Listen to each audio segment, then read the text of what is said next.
say that you're interested in solving some of the world's grand challenges and that you're going to use art as a vehicle for that, you can imagine that the natural question that follows is, so what exactly is it that you do?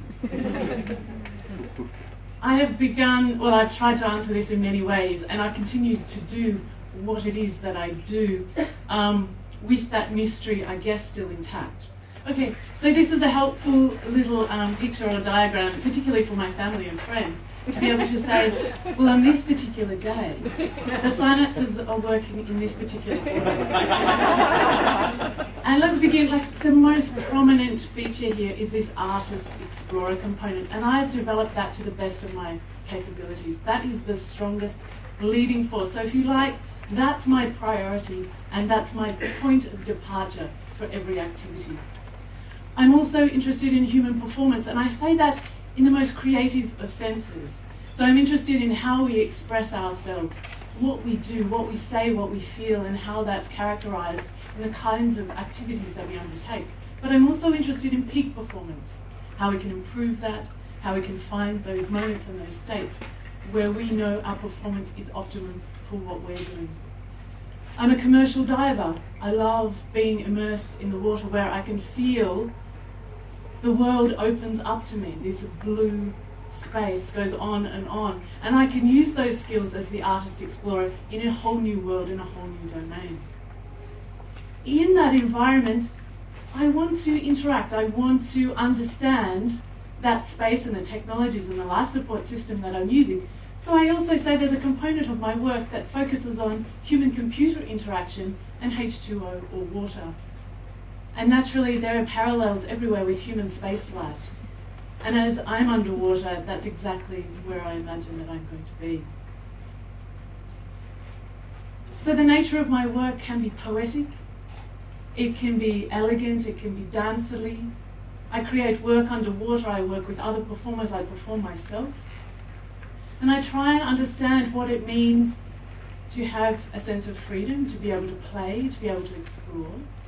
I also work with other dance groups. This is the Ballet Lab in Melbourne, and I ask them to try and translate the dance that they normally hold on stage and to disrupt their center of gravity by introducing positive pressure, by introducing the water and giving them this buoyancy that they haven't had and a restriction on their movements so that they're having to extenuate and exaggerate their gestures, but mindful that they're holding their breath, that the way that they keep time is so very, very different.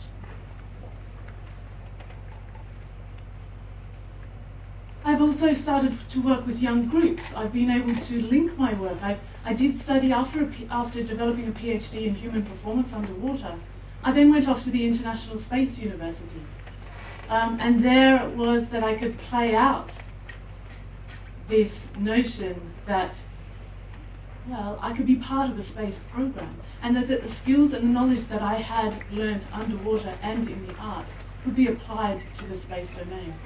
That in fact all of the preparation that was required to prepare the body for living and working underwater is exactly the same preparation for living and working in space. And in fact, the underwater environment is that space where you train to develop the body to be able to understand the protocols and systems for working in space. So here I'm working with a group of graduate students, and we're conducting an EVA, or an underwater spacewalk training exercise, where they're putting together tasks with a remote team on the surface and on a remote location, giving them instructions just like a mission control would, and monitoring their life signs and signals.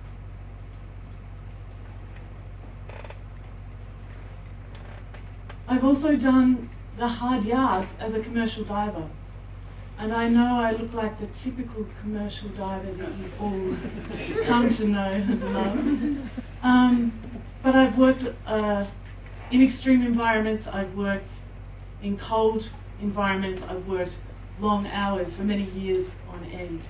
I've also worked in remote communities with diving operation crews in what I understand to be a self-determined residency program.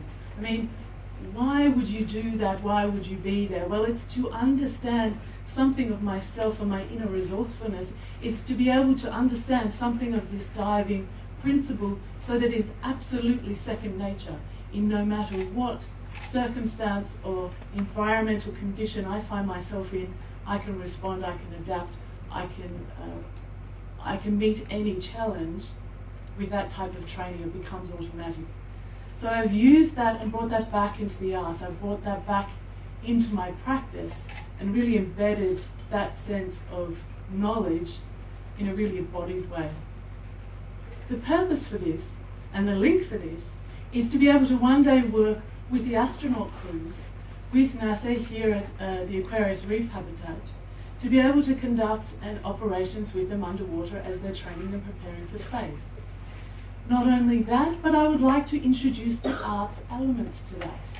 I would like to lead a mission dedicated to the arts and communication, using new media and using the principles of the arts as a form of wellness. Astronauts are away in long duration, for long periods of time, away from family and friends, experiencing phenomenal opportunities to see themselves, see the universe, and they're expected to be brilliant communicators of this experience. But what other tools can we give them? What other opportunities can we give them that augment their training and that augment the protocols and the knowledge that they are building in order to go out in exploration? My next step is, and it begins next week, is to take this leap of faith and to go from sea to summit. This is about me asking myself, well, what is it, not just what I do, but how do I do? This particular project, I'm going to reach the summit and return safely, but I'm taking this practice and this logic to Everest, to altitude, with a group of people who are my support team, and there I'm going to be able to create artwork. We have set up various waypoints along the way, so every 1,000 meters during climbing and acclimatization, I'm going to stop and create a work. Now the work is under negotiation and will be negotiated in terms of the dynamics of the environment, the time, the physiological state, the psychological state, and so on. But the body is going to be mapped in those instances. My body is going to be mapped in those instances. So whether I'm creating work with local pigments in the snow, or whether I'm performing a performance gesture, whether I'm using laser lights at night to create a dancely effect that I'm filming, my body is going to be wired up. So my neurological and biological signs are going to be recorded during that time. And I'm going to look at, well, what is it when we start to communicate these moments of discovery? And can that be mapped? And can I send something back to the outside world? This is an absolute mock-up, this is a digital rendition, this is not something made on site.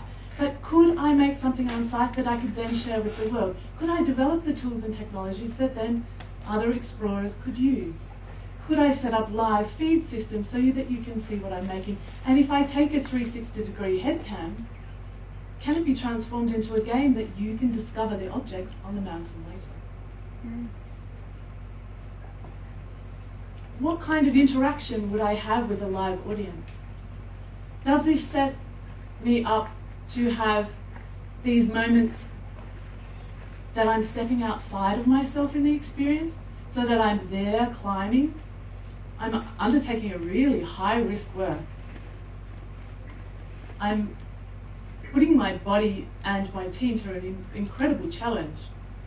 I've been preparing for a number of years in extraordinary ways to make the transition from commercial diver to being somebody who's going to perform at altitude. I'm still in the rest and get fat phase, and I'm not doing that well either. But I'm also looking at the impact. What can I share?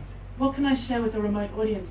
And how does that help me? To have those little signs of life coming back, and to be able to give those little signs of life out to those who are watching, those who care, those who have vested interest in the success of the explorer is kind of interesting to me. What I do with the data afterwards, what I would love to do with the data is to create an installation, to create an exhibition, to create an interactive scenario in which people can start to experience that journey on the mountain with me. It's something that I've worked on for, say, 12 or 15 years underwater, but now what can I do in this other altitude space? And if I can go from sea to summit, what else potentially could I do? And isn't it enough? When I get daunted, which is kind of normal, right?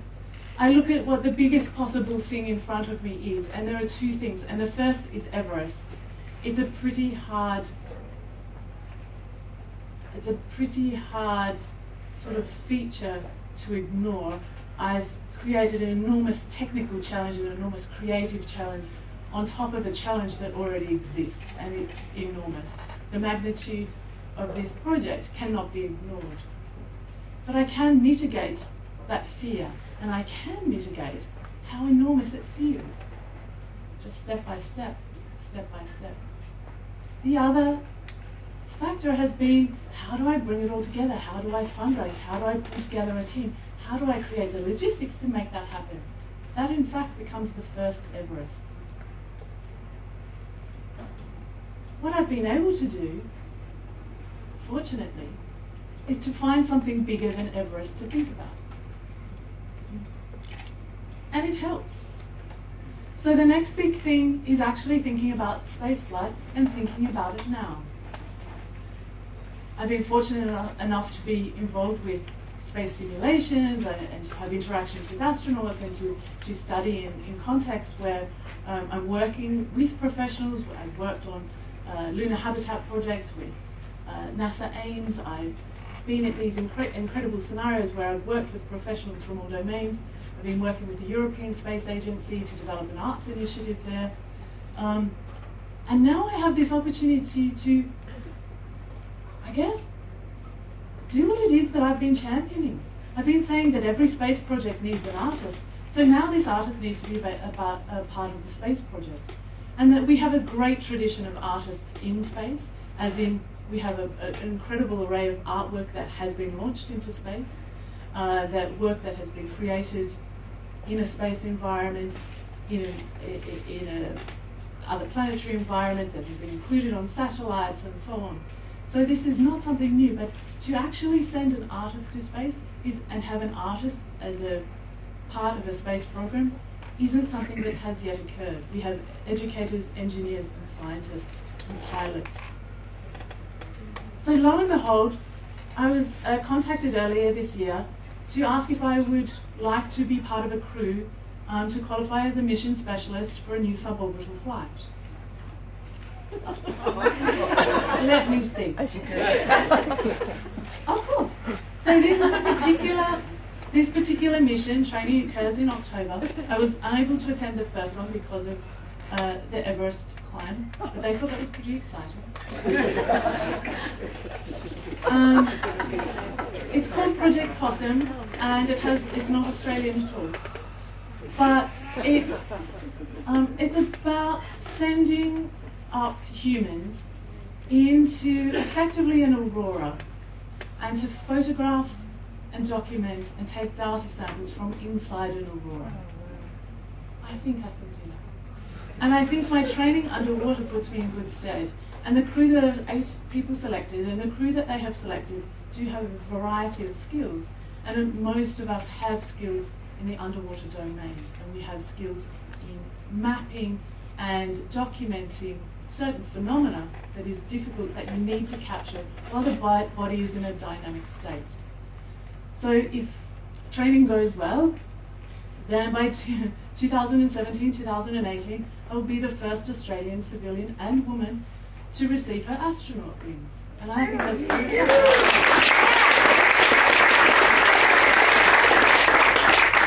So in this Space and Opportunity in October, I also have the chance to go into microgravity flights as part of the training.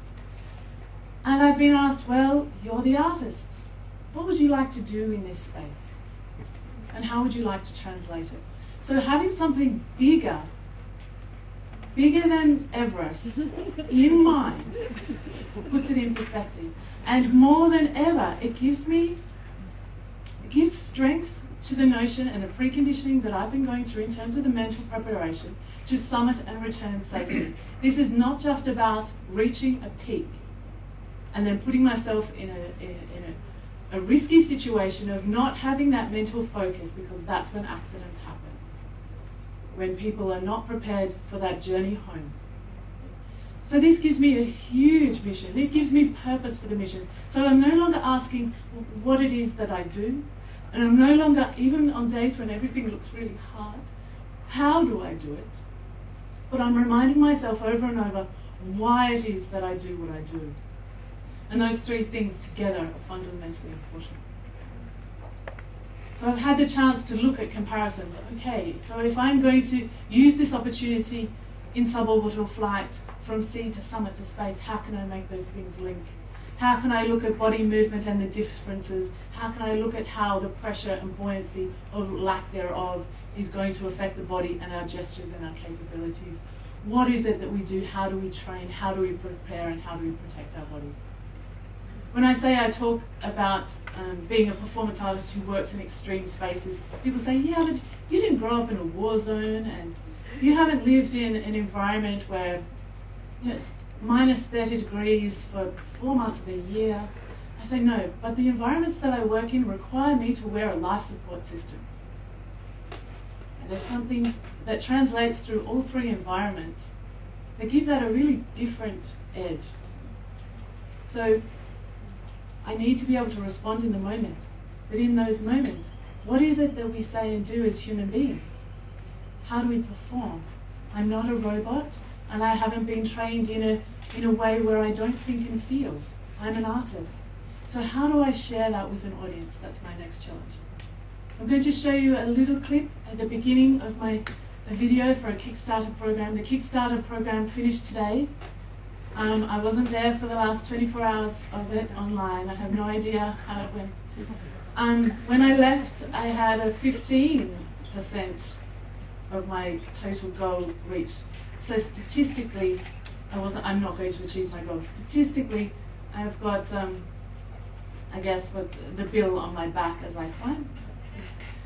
That's okay. But it gives you some insight into how serious I take this. But also, the preparation in the beginning for the work and where I'm positioning it. Bending Horizons is the documentary to capture the journey to the top of Mount Everest from new and interesting angles. Hi, this is Dr. Sarah Jane Pell, the artist extending human performance by engaging aesthetics and participating in exploration from sea to summit to space. I have trained as an artist, exhibited, performed all over the world, and worked as an occupational diver, published a PhD in human performance underwater, before becoming the first artist to graduate from the International Space University. I have collaborated with NASA, the European Space Agency, Symbiotica, and the Exertion Games Lab on art and science research, and led my own interdisciplinary investigations and workshops on extreme performance. I will film Bending Horizons over a 60-day period. The documentary will follow the extreme art adventure, where I plan to make 10 new artworks at various altitudes and under extreme performance conditions, during the climbing and acclimatization phase en route to the summit of Mount Everest at 8,848 meters.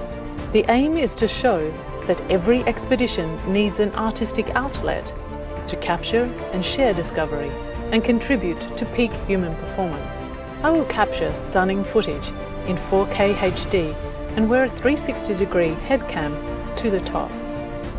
My creative content will be paired with GPS location, altitude and body sensor data, along with insights of the experience uploaded from Everest Base Camp to you backers online. My challenge now is to be able to better communicate the experience of science and exploration through the artistic expert team to support the Bending Horizons. Climbing team will be time for a summit down, and Sherpas Nim Dorji and Mi'kmaq too. I invite you now to join us. Back this project now. Take advantage of the unique collectibles, rewards and once-in-a-lifetime opportunities. In fact, there's even a backer reward to join our crew to Everest Base Camp.